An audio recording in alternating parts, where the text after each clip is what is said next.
Curieux de tout, histoire, science, astronomie, géographie. Ici, on apprend un peu de tout sans jamais s'ennuyer.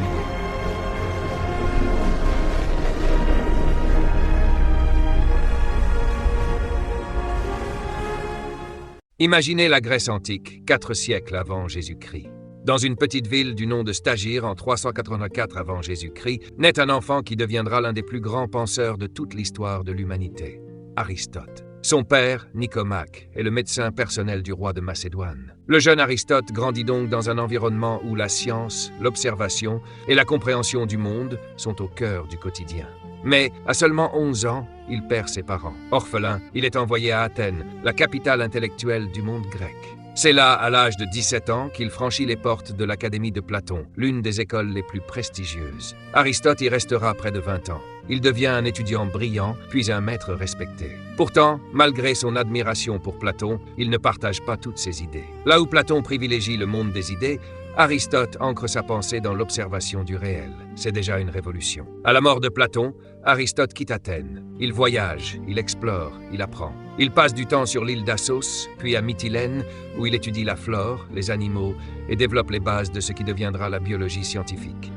Puis arrive un tournant majeur. Le roi Philippe II de Macédoine l'invite à devenir le précepteur de son fils, un garçon de 13 ans au tempérament fougueux.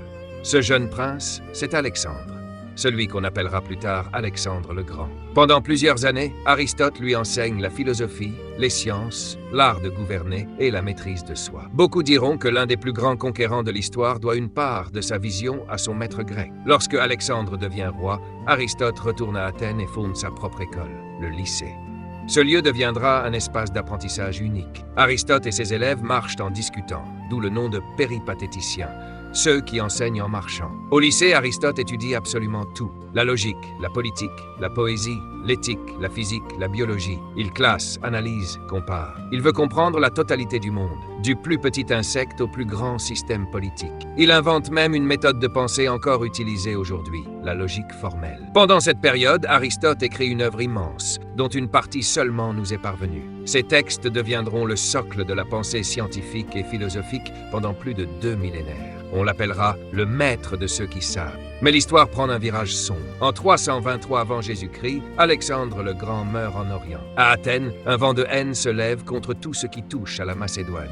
Aristote, ancien précepteur d'Alexandre, devient une cible. Craignant un destin semblable à celui de Socrate, il quitte la ville en déclarant « Je ne permettrai pas qu'on pêche 2 fois contre la philosophie ».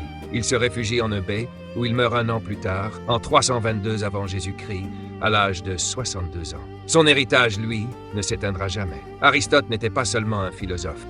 Il était un explorateur du réel, un observateur passionné, un constructeur de savoir. Grâce à lui, nous avons les bases de la logique, de la biologie, de la rhétorique, de la physique, de l'éthique et bien plus encore. Aujourd'hui encore, plus de 2300 ans plus tard, nous pensons avec Aristote, souvent sans même le savoir. La connaissance, ça se partage. Abonne-toi, like et partage pour continuer à explorer le monde avec les petits savoirs.